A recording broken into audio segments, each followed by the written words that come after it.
Hello friends, welcome to Shali's kitchen. എല്ലാവരും സുഖമായിരിക്കണമെന്ന് വിചാരിക്കും. ഇന്ന് ഞാൻ ലഞ്ചിന് ചോറിൻ്റെ കൂടെ ചോറിൻ്റെയോ ചപ്പാത്തിയുടെ കൂടെയൊക്കെ കഴിക്കാൻ പറ്റിയ ഒരു സൈഡ് ഡിഷായിട്ടാണ് വന്നിരിക്കുന്നത്.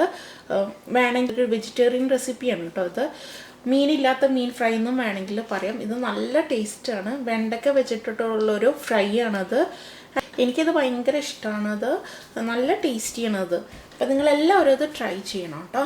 പിന്നെ വീഡിയോ ഇഷ്ടമായാൽ തീർച്ചയായും ഷാലീസ് കിച്ചൻ സബ്സ്ക്രൈബ് ചെയ്യണം. പിന്നെ അടുത്തുള്ള ബെല്ലൈക്കണും പ്രസ് ചെയ്യണം. കാരണം ഞാൻ കുറേ നാൾ വീഡിയോസൊന്നും ചെയ്യാതെ ഇരുന്നിരുന്നതാണ്. അപ്പോൾ എൻ്റെ സബ്സ്ക്രൈബേഴ്സൊക്കെ എവിടെ പോയെന്ന് എനിക്കൊരു പിടിയില്ല. അപ്പോൾ നിങ്ങൾ സപ്പോർട്ട് ചെയ്യണം കേട്ടോ. അപ്പോൾ നമുക്കിത് സ്റ്റാർട്ട് ചെയ്യാമല്ലോ. അപ്പോൾ ഞാൻ കുറച്ച് വെണ്ടയ്ക്ക എടുത്തിട്ടുണ്ട്. അത് ഞാൻ വാഷ് ചെയ്ത് വെച്ചിട്ടുണ്ട്.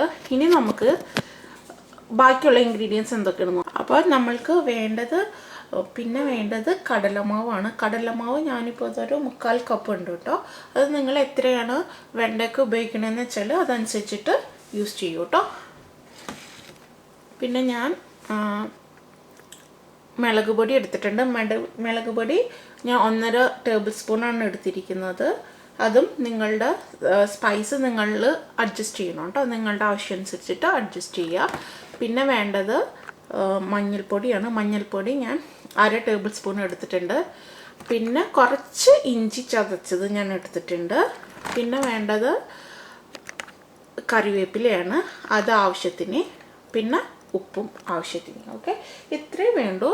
ഇനി നമുക്ക് ഇതെങ്ങനെയാണ് ഉണ്ടാക്കുന്നതെന്ന് നോക്കാം. ഓക്കെ, ഞാനിതെങ്ങനെയാണ് ആദ്യം നമുക്ക് ഇതിൻ്റെ എൻഡ് കട്ട് ചെയ്യണം. അത് കഴിഞ്ഞിട്ട് ഇതുപോലെ 3-4 പീസസ് ആയിട്ട് കത്തി കൊണ്ട് കട്ട് ചെയ്തെടുക്കുക. അങ്ങനെയാണ് ഇത് കട്ട് ചെയ്യേണ്ടത് കേട്ടോ. അങ്ങനെ ബാക്കിയുള്ള എല്ലാ വെണ്ടയ്ക്കും നമുക്കിതുപോലെ കട്ട് ചെയ്തെടുക്കാം. ഓക്കെ, അപ്പോൾ ഞാൻ എല്ലാ വെണ്ടയ്ക്കും ഇതുപോലെ കട്ട് ചെയ്ത് നീളത്തിൽ കട്ട് ചെയ്തിട്ട് വെച്ചിട്ടുണ്ട്. ഇനി നമുക്കിതിനുള്ള മസാല റെഡിയാക്കാം. നമുക്ക് ഒരു ബോൾ എടുത്തിട്ട് അതിലേക്ക് നമ്മുടെ കടലമാവ് ഇട്ട് കൊടുക്കുക.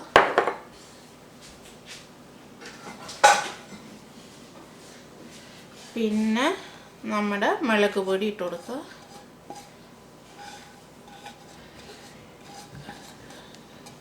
മഞ്ഞൾപ്പൊടി ഇട്ട് കൊടുക്കുക. ഇഞ്ചി ഇട്ട് കൊടുക്കുക.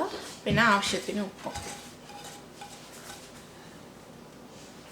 ഇതെല്ലാം ഇട്ടിട്ട് ഒന്ന് മിക്സ് ചെയ്യുക നന്നായി. ഞാനിപ്പോൾ ഇതിൽ കറിവേപ്പില ഇടുന്നില്ല കേട്ടോ. എന്നിട്ട് ഇതിലേക്ക് ആവശ്യത്തിന് വെള്ളം ഒഴിച്ചിട്ട് ജസ്റ്റ് ഒന്ന് മിക്സ് ചെയ്തെടുക്കുക.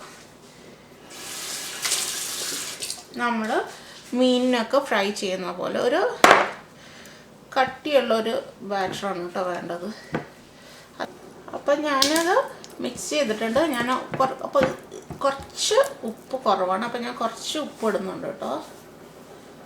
കുറച്ചും കൂടി ഉപ്പ് ഇട്ടിട്ട് മിക്സ് ചെയ്യുന്നുണ്ട്. എരിവൊക്കെ ഞാൻ ജസ്റ്റ് ഒന്ന് ടേസ്റ്റ് ചെയ്തപ്പോൾ കറക്റ്റാണ്. ഇനി ഇതിലേക്ക് നമ്മൾ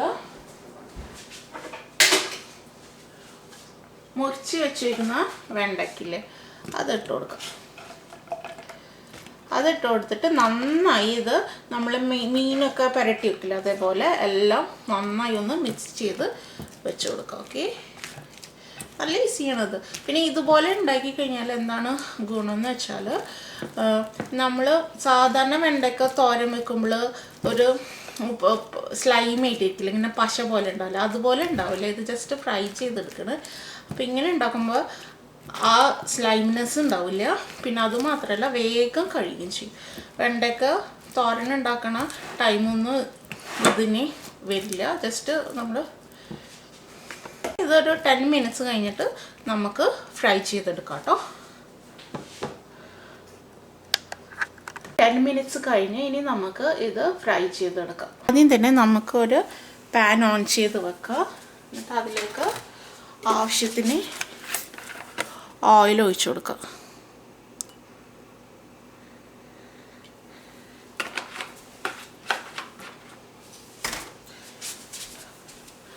ഓയിൽ ചൂടായി വരട്ടെ കേട്ടോ.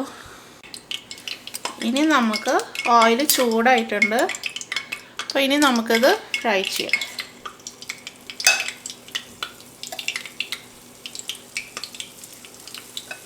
നമ്മൾ മീൻ പൊരിക്കുന്ന പോലെ തന്നെ ഫ്രൈ ചെയ്തിട്ടുണ്ട്.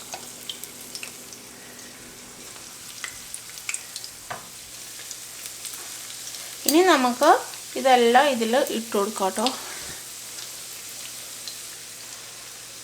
ഇത് നല്ല ടേസ്റ്റിയാണ് കേട്ടോ. ഇത് നിങ്ങൾ ഉണ്ടാക്കി നോക്കണം. ഇതിന് ശരിക്കും നോർത്ത് ഇന്ത്യയിലൊക്കെ ഒരു നന്നായി എപ്പോഴും ഉണ്ടാക്കുന്നത്. ഇതിന് പറയുന്ന പേര് കുർക്കുറെ എന്നാണ്.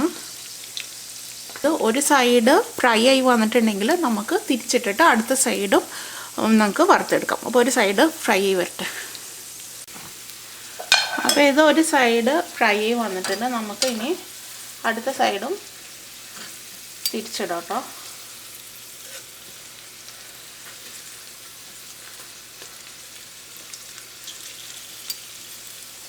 ജസ്റ്റ് ഗോൾഡൻ ബ്രൗൺ ആവുന്നത് വരെ നമുക്ക് ഫ്രൈ ചെയ്തെടുക്കാം. ഓക്കെ,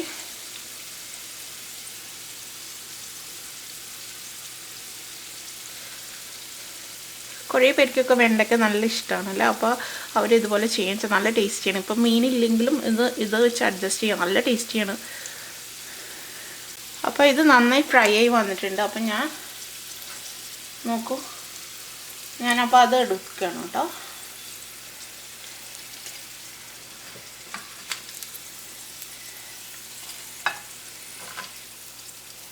ഇനി നമുക്ക് ബാക്കിയുള്ളതും ഫ്രൈ ചെയ്തെടുക്കാം. അത് കഴിഞ്ഞിട്ട് നമുക്ക് കറിവേപ്പില ഞാൻ സെപ്പറേറ്റ് ഫ്രൈ ചെയ്തെടുക്കണം. ബിക്കോസ് അല്ലെങ്കിൽ പെട്ടെന്ന് കറിവേപ്പില ഒരു പെട്ടെന്ന് ഫ്രൈ ആവും. അപ്പോൾ കറിവേപ്പില ഞാൻ ലാസ്റ്റ് ഫ്രൈ ചെയ്തെടുക്കും. ഓക്കെ, പിന്നെ ഇപ്പോൾ ഇതിന് ഉള്ളിയൊന്നും വേണ്ട. ഇപ്പോൾ ഉള്ളിയൊക്കെ വില കൂടിയ ടൈമിൽ ഉള്ളി ഇല്ലാതെ ഉണ്ടാക്കാൻ പറ്റിയ ഒരു സൈഡ് ഡിഷാണത്. അപ്പോൾ ഇതും നമുക്ക് ഇതുപോലെ ഫ്രൈ ചെയ്തെടുക്കാം കേട്ടോ. അപ്പോൾ ഇതും ഫ്രൈ ആയിട്ടുണ്ട്. ഇതും നമുക്ക് എടുക്കാം. ഇതൊക്കെ പിന്നെ നിങ്ങൾ ചോറ് ഒക്കെ ഉണ്ടാക്കി കഴിഞ്ഞിട്ട് ലാസ്റ്റ് ഉണ്ടാക്കണം കേട്ടോ. നമ്മൾ ഭക്ഷണം കഴിക്കുന്ന സമയത്ത് ചൂടോടുകൂടി കഴിക്കുമ്പോഴാണ് ഇതിന് നല്ല ടേസ്റ്റ് ഉണ്ടാവുക. ഇനി നമുക്ക് ഞാൻ മാറ്റി വെച്ചിരുന്ന കറിവേപ്പിലില്ല, അതും നമുക്ക് ജസ്റ്റ് ഒന്ന് ഫ്രൈ ചെയ്തെടുക്കാം. ജസ്റ്റ് ഒന്ന് ഫ്രൈ ചെയ്തെടുത്താൽ മതി കേട്ടോ. മൊരിഞ്ഞിരിക്കണ കറിവേപ്പില കാണാൻ നല്ല രസമുണ്ടാവും. ഞാൻ നമ്മുടെ വെണ്ടയ്ക്ക ഫ്രൈ എല്ലാം ഓരോ സെർവിങ് പ്ലേറ്റിലേക്ക് മാറ്റിയിട്ടുണ്ട്. അപ്പോൾ നിങ്ങളെല്ലാവരും ഇത് ട്രൈ ചെയ്യണം കേട്ടോ. അടുത്ത വീഡിയോയുമായി ഞാൻ വരുന്നത് വരെ thank you for watching Shali's kitchen and have A good one.